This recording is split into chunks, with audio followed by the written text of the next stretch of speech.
Open your ears and lube up your butthole. It's time for the What Do We Call It podcast. Now, here's your host. It's JMan. Welcome to the What Do We Call It podcast. I'm JMan. And I'm number one fan, Tim. I want you to close your eyes and I'm going to paint a picture for you. I am driving in my smaller work car, and I have the Juice and Chi-Chi with me. We're coming home from Target. We turn down onto a major road, almost to our house, and as I'm in the lane I need to be in, all of a sudden, a car blows by me out of my blind spot. So fast and so close that he almost clipped my back corner and then took my mirror off. Now, it's raining, so I'm thinking to myself, what the fuck? And another car in the opposite lane gets alongside of me, and she just gives me a look like, what was that? So I'm like, fuck this. I speed up, and I see him turn into my neighborhood. And I went, oh, gee, goody. This is going to be fun. And the girl's like, what are you doing? I'm like, girls, make sure your belts are on. So I speed up a little, and I turn into the street that's the inlet to my neighborhood. And then right away, he's turning left onto the first street. I'm like, oh, okay, cool. This fucking idiot lives around here. I turn behind him, and he's just kind of going. And he had he went from having a quarter mile on me to only having about a block and a half on me. Once he got into the neighborhood, he kind of slowed down some. But I think he realized that I was behind him some. So I sped up and got right behind him. And as he went, I just kept following him. And he goes all the way to the end of that road. And he hangs a right. To an intersection. It's a half a block down from there. I get right up behind him. Then he turns right. Back onto the road that's the inlet to the neighborhood. So now he's heading out of the neighborhood, and I'm right behind him. And I follow him all the way back up to the street that he turned off of to go into the neighborhood. So now we're back on the 2-lane main drag. Total of 4 lanes, 2 on each side, center divider. And he's going, and I'm pushing down the gas to keep up with him. You know, every time he turns, I turn right behind him, and you hear my tires squealing on the wet pavement some. So then I get up alongside him because he's starting to ease off the gas for some reason. And I just sit there, and I look over at him. And then I look in my mirror, I'm like, oh, there's nobody behind us. I don't have to worry about obstructing traffic. I match his speed for a bit, and I just glare at him for a good 5 seconds. So probably a quarter mile because we were doing 40-some. Okay. I let him get ahead of me, and then I get right behind him. He immediately switches lanes. So do I.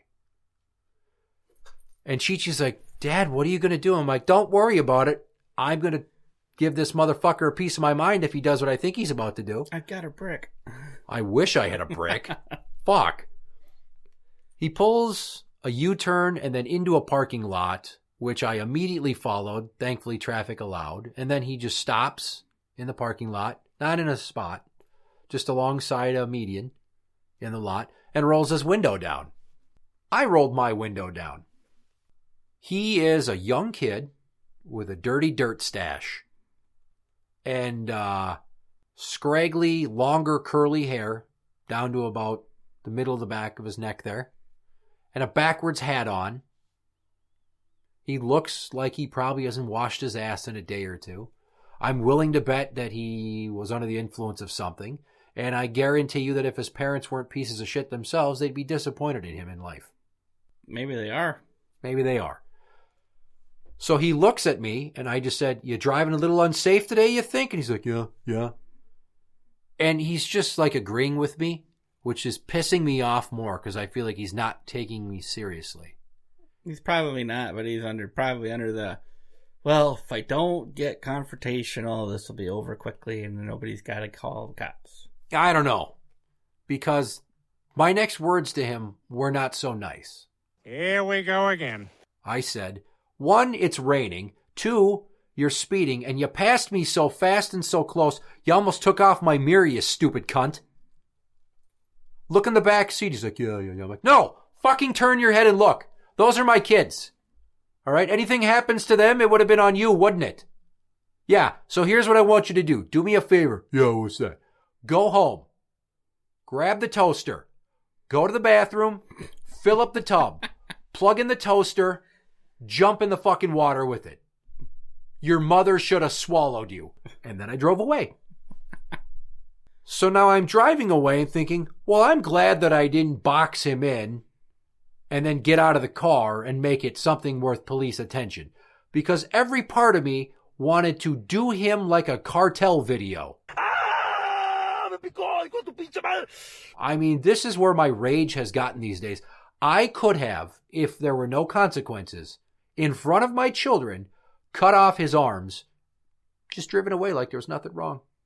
Wouldn't have bothered me. I wouldn't have lost any sleep. Might have had a nightmare about it later, but I probably would have woken up laughing. I don't know. That was my near falling down moment. And then I'm driving home and he's not following me, so that's good. And I pull into the neighborhood. I pull into the driveway. We go in the house. And I tell the girls, I'm like, go watch TV. I need a few minutes to cool off.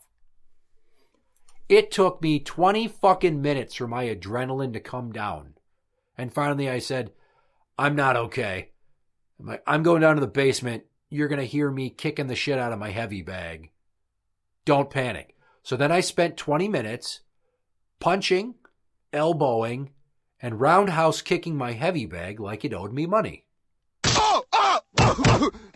Yeah, that's what happens, man. In reality, I was hoping, and I should have kept my distance in following him, but I let my anger get ahead of me. I should have let him turn into a driveway to find out maybe he lives there. And then if that was the case, I would have gone back later and I would have wedged dog shit, or possibly my own, underneath his door handles for him to find at a later date. Only you. Because that's what he deserves. This is what happens when you fuck a stranger in the ass. That's story number 1. Do you have anything you want to say about that? No, nothing that's going to change your mind. Okay. I'm way more laid back when I drive. I've had people do it to me, and I'm just like, oh, hopefully there's a cop up there. Yeah, but there never is. I think 1 out of 1,000 there was a cop up there. Story number 2. I get a phone call from The Beast. These are always entertaining. And she says, Buddy's missing. And Yay! I went, what do you mean? Well, he got out. Well, how the fuck did that happen? Well, because he snuck out twice. I'm like, twice? How'd you not learn your fucking lesson the first time? Well, the first time he got out, and then he kind of panicked and ran back inside. But the second time he got outside, and I yelled at him, and I tried to catch him, and he ran away from I'm me. like, yeah, because you fucking scared him. You got to take a shoe and throw it out in front of him so he gets startled by the shoe, which gives you enough time to grab him. She's like, well, I went running out in the dark in my socks, and it was muddy, and I got mud all over my socks. I'm like, did you catch the cat, though? Well, no. Was it worth it? Ah. I ruined my socks. I didn't even get any pussy. Yeah, exactly. And she says to me, So I called you to get the phone number for the microchip company. and I went, that's going to take me a while to dig up. Yeah, it's not exactly on speed dial, is it? Jesus Christ. She's like, well, he's missing. Those trackers, those aren't like GPS trackers, are they? No, it's just so you have the number so you can call them to see if anybody has turned him in anywhere. And if they do so, at like a humane society, they run the chip. Okay, yeah, because our Siberian Husky had one. Yeah.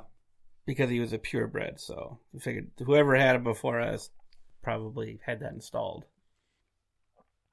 Well, anyways, I says to her, just wait for someone to find him then. He's friendly. He'll go up to them. Maybe they'll be good people. And they'll see that his name is on the tag on his collar with my fucking phone number. And she goes, Well, his collar broke.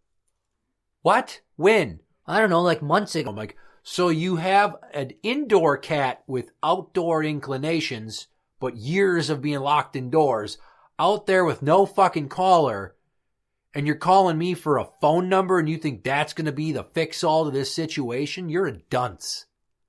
Call the Humane Society. So we get off the phone. And I tell the kids, they're like, so is Buddy dead? I'm like, I don't fucking know. I mean, I guess worst case scenario, which in my mind is like best case scenario. And then the juice goes, well, tell Mom to check the pile of dress-up clothes we have with the costumes. I'm like, oh, okay. Well, before I can even text her that, she calls me back. He's not at the Humane Society. I don't know what to do. Wait for him to come home. And that was my first suggestion. He's going to get hungry, right? Unless he just starts to subsist off of mice and rabbits or lost children. I don't know. Our cat, when I was, you remember our cat, Xanth, right? Yeah. That cat, 3 or 4 times, would disappear for 3 to 5 days at a time. And then she'd come home. So she's sitting there and she's running through all this bullshit about where he was in the backyard and how she chased him. Doesn't she have a fenced-in backyard? That don't mean shit. Unless you got a 20-foot-high fence, that cat's climbing. You saw the way he climbed the fucking gate outside the recording room. I have a hard time here. believing in an actual fence, though. I have a hard time seeing that cat jump in it. Dude, that cat can fucking jump. I know it could jump, but I just don't. Like, he would be looking at it like, I don't know, can I jump that? It looks kind of weird on top, Like, he's not going to just run up there and bound over it. Yeah, maybe. I don't know. So then she says to me, I don't know. I chased him outside, and then he ran off into the dark, and I don't know what happened because it was cold, so I came back inside. I'm like, that's brilliant. You fucking idiot. You chased him out into the dark cold, and you went, oh, it's cold. I'm going inside. My socks are muddy. I'm like, did you ever think that maybe he's still around? Like he couldn't get back inside, and because it was cold, he went and hid under the deck? She's like, why would he be under the deck? He's not under the deck. and she steps outside and goes, Oh my God, he's under the deck. span of 5 seconds. So then she's like, Oh my God, what do I do? How do I get him out? Buddy, come here, buddy. She's like, I can't get him out. I'm like, Do what we do. Jingle a can of food in front of him. He'll come. I said that, and she's too stupid. And she's like, I don't know how he got under there. How is he going to get out? I'm like, figure it out. This is on you. You got yourself into this mess. I'm not bailing you out. I'm not fucking coming over. Kiss my ass. I'm surprised you spent that much time talking to her about it. It was only a couple minutes. Still. Like, if my ex called me up and said, I can't find my cat. Oh, well, sucks to be your cat then. Click. We're talking about my cat, not just her cat. He lived with me for 10 years, and although I've given him back to her, I still have a somewhat of a sense of responsibility to the situation. Only you. You're talking about a cat that just belongs to your ex. Not exactly apples to apples. When things go missing and I feel a little emotional attachment, I knew that she was going to lose her Yeah, shit you have that. if I didn't give her some answer or some direction. She's not a self-starter.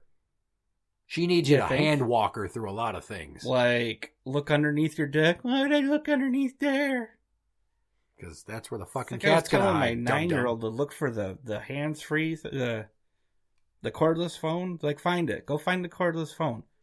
It's in my room. So we'll go find it. Well, I don't know where it is. It's not where I put it. So fucking look for it. Where? It's not where I put it. I was like, oh my God, do I really got to explain this shit to you? That's when I usually say, you can go put in an effort and try to find it.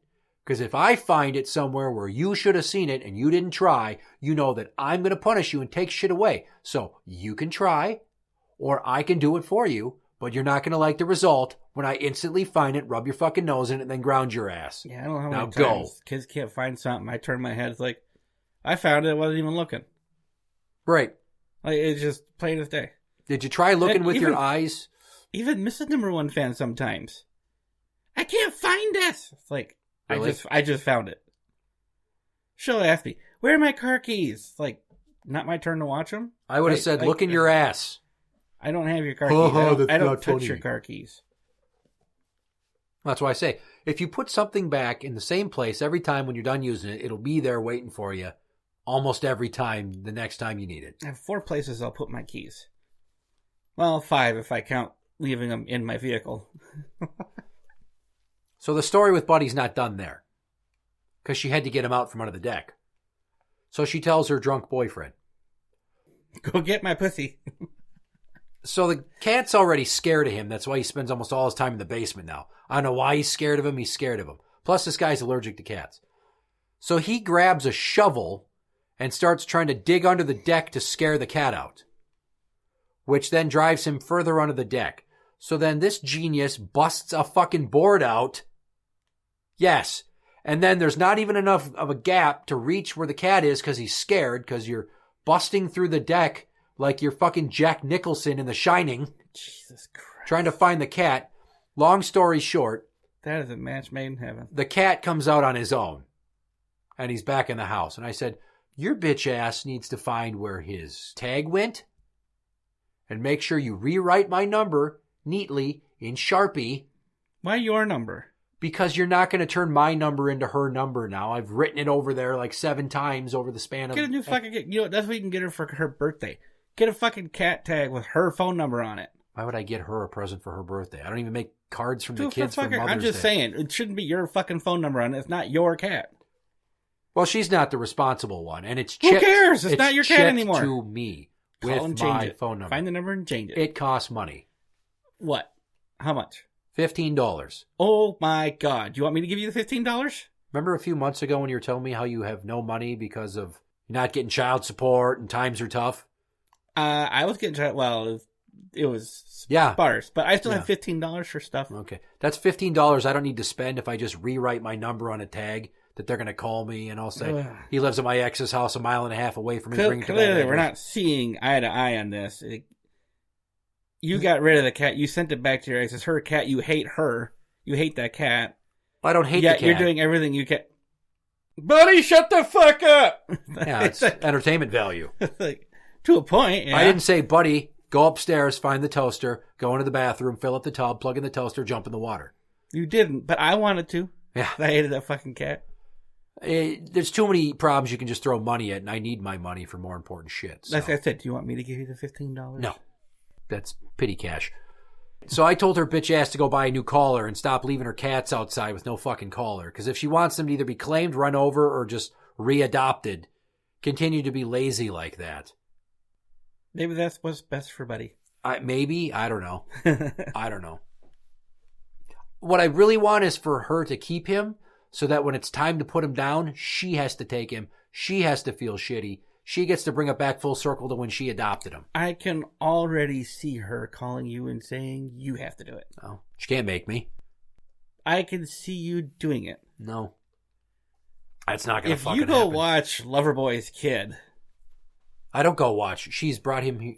You know what I mean. She has brought Boo Boo over here 2 or 3 times. You know what I mean. That's a child. We're talking about a cat. That'd be like me watching my ex-wife's stepchild. No. In a way, yes, it's doing something for her that I don't need to do. I did for her so she could work, so she could make money, to need less money, so she couldn't say, oh, I'm not making enough money, you need to give me more child support, and we could have that argument again. There's a method to the mayhem, and it usually is conflict avoidance through a series of sacrifices, albeit small ones, really, if we're being honest, but on my behalf. She can't make sacrifices. She's retarded. She couldn't even figure out how to keep a fucking cat from running away. So that was story number 2. Story number 3 is me here with the Juice and Chi-Chi. And because my parents came back early from Florida due to the coronavirus shutting down a bunch of tourist spots, they're home, and the kids haven't seen them yet. And they desperately want to go over to Grandma's house. And I explained, your grandmother's going to turn 71. She's not in the best of health. She has asthma. Maybe it's better if you don't go over there and accidentally cross-contaminate, because what if you, who just went to the Duluth water park against my better advice, because your mom took you, and then you got there, and then you found out the minute that she fucking ran her credit card, they go, by the way, we're limiting access to the water park right now to 50 people at a time. And then she got to stand in line. That's still an awful lot for that pool. She got to stand in line for a half an hour with 3 pissed off kids waiting to go into a water park. Yeah. So she goes there, comes home, probably could have been exposed. I've been to that pool. It's not that clean. The water park up in Duluth? Yeah. Oh, well, it's a pool. All pools are full of piss. Especially if not so much the water itself, just everything around it. Oh, maybe. I don't know. It's a pool. People piss in pools. Pools are for pissing. No, they're not. Yes, they are. No, they're not. If they weren't, then there would be urinals right there next to the goddamn pool. There is. There's bathrooms. Now, then you got to get out.